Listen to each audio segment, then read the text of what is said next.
Real journey तब शुरू नहीं होती जब आप राइडिंग स्टार्ट करते हैं। जर्नी शुरू होती है तब जब आपके फोन का सिग्नल चला जाता है। ये कहानी है एक स्पिरिचुअल चेज की, बाइक और पहाड़ के बीच के रिश्ते की, और उस सोर्स तक पहुंचने की जहां से लाइफ शुरू होती है, गंगोत्री, जहां से गंगा निकलती है। आज मैं और धवल निकल चुके हैं एक और बाइक राइड पे, ऋषिकेश टू गंगोत्री। सिटी का शोर पीछे छोड़ते छोड़ते हवा बदलने लगी। रोड का हर ट्विस्ट और टर्न एक लेसन जैसा लगा।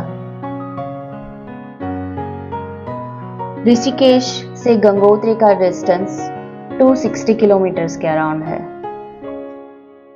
उत्तरकाशी यहाँ का हाफ वे पॉइंट है। मतलब अगर आप इतनी लंबी जर्नी एक साथ नहीं करना चाहते तो आप उत्तरकाशी रुक सकते हैं और अगले दिन उत्तरकाशी से गंगोत्री की जर्नी स्टार्ट कर सकते हैं। उत्तरकाशी वो प्लेस है जहाँ हिमालय की स्पिरिट महसूस होती है। इस पॉइंट से हम भागीरथी रिवर के साथ साथ राइड करते करते चलते गए, जो गंगा का मेन स्ट्रीम है। ऐसा लगता है कि ये सिर्फ नदी नहीं है, ये एक गाइड है, एक पावरफुल कांस्टेंट जो सदियों से अपना रास्ता बना रही है।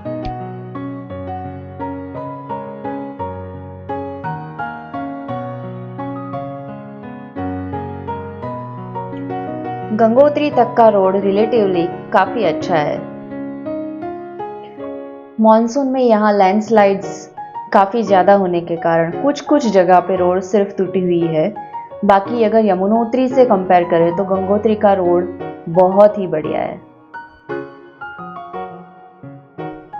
गंगोत्री से 8 किलोमीटर पहले एक प्लेस आता है जिसका नाम है भैरव घाटी। वहां से नेलोंग वैली का रास्ता जाता है। नेलोंग वैली एक देखने लायक जगह है, लेकिन वहां आर्मी की प्रेजेंस और आर्मी का कैंप होने की वजह से अगर आप वहां जाना चाहते हैं तो आपको उत्तरकाशी से डीएम की परमिशन रिक्वायर्ड है। तो अगर आप वहां की प्लानिंग कर रहे हैं तो आपको एडवांस में डीएम से उत्तरकाशी से परमिशन लेके आना पड़ेगा।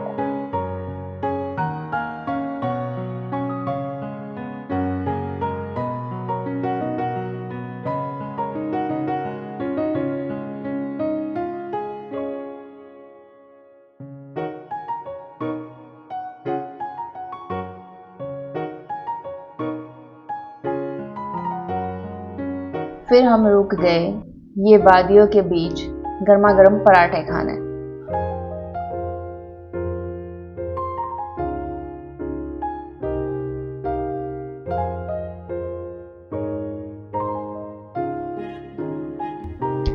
जैसे हम हर्षिल क्रॉस करके ऊपर चढ़ते हैं, लैंडस्केप चेंज हो जाता है।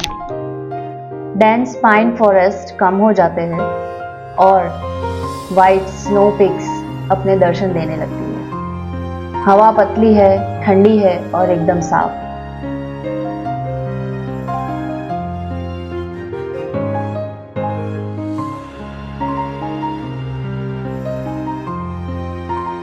लगभग 7 घंटे बाद हम पहुंच गए गंगोत्री धाम।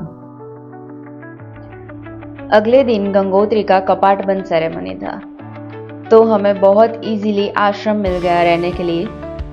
हम ईशावास्यम आश्रम में रुके। चेक इन करके फ्रेश होके हम तुरंत ही निकल गए गंगोत्री के आसपास के प्लेसेस विजिट करने के लिए। ये है सूर्य कुंड। लोकल्स कहते हैं कि यहाँ पर ये पानी के फ्लो के नीचे एक बहुत प्राचीन शिवलिंग है, जिसके ऊपर ये पानी गिर रहा है। और जब विंटर आता है तो पानी का फ्लो बहुत ही कम हो जाता है, तब वो शिवलिंग दिखता है। गंगोत्री मेन मार्केट से पैदल चलते ही सूर्यकुंड एकदम नजदीक ही है। उसी रास्ते पर आगे जाते हैं तो पांडव गुफा, आर्ट गैलरी और कई सारे और प्लेसेस जैसे पार्वती कुंड, वो सब देखने को मिलते हैं।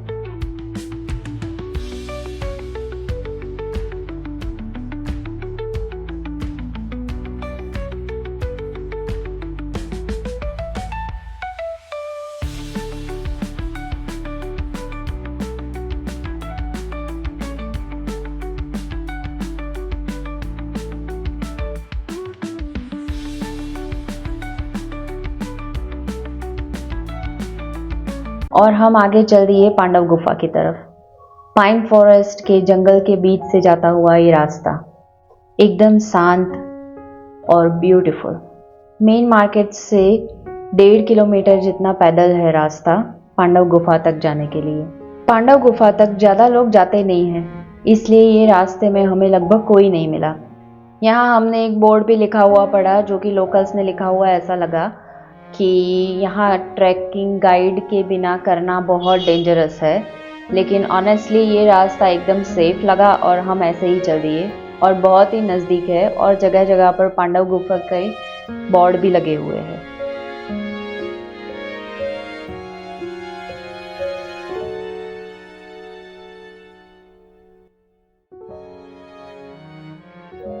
हम पहुंच गए ये पत्थर की बनी हुई गुफा में, लेकिन अंदर देखा तो सरप्राइजिंगली सीसीटीवी मॉनिटर भी था। तो यहाँ कोई बाबा जी रहते भी है, लेकिन जब हम पहुंचे तो वहाँ पर नहीं थे, तो हम नहीं मिल पाए।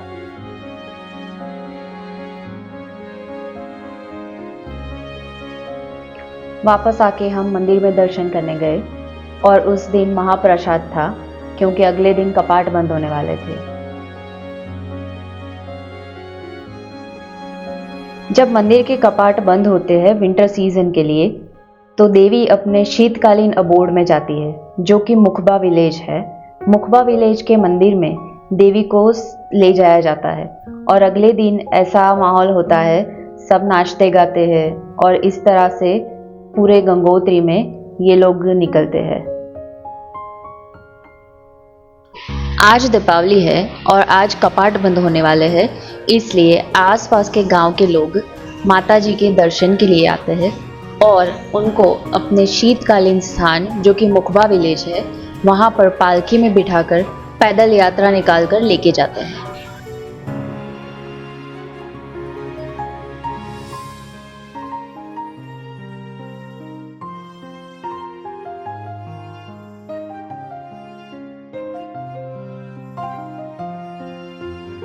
अगर आप ये सारे रिचुअल्स और सेरेमनी देखना चाहते हैं तो आप अकॉर्डिंगली प्लान करके उस दिन आ सकते हैं जब कपाट बंद होने वाले होते हैं। उस दिन सब चीप भी मिल जाता है, जैसे कि होटल्स और आश्रम।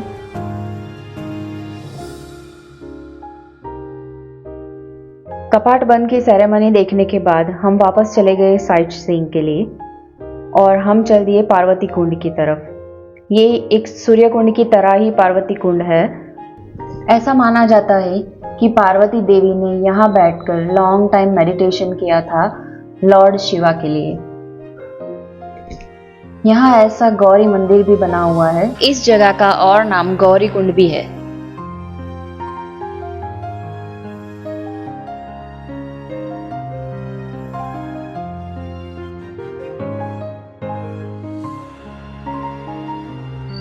यहाँ एक आर्ट गैलरी भी है जिसका नाम है तपोवनम हृदयभंगा आर्ट गैलरी। ये स्वामी सुंदरानंद जी महाराज को डेडिकेटेड है और उन्हीं ने ये आर्ट गैलरी ओपन करवाई थी। यहाँ बहुत सारे पुराने फोटोग्राफ्स है, नए फोटोग्राफ्स है और जहाँ जहाँ महाराज जी गए यात्रा पे उसके भी फोटोग्राफ्स है। तो अगर आप आर्ट में इंटरेस्टेड है तो ये गैलरी विजिट कर सकते हैं।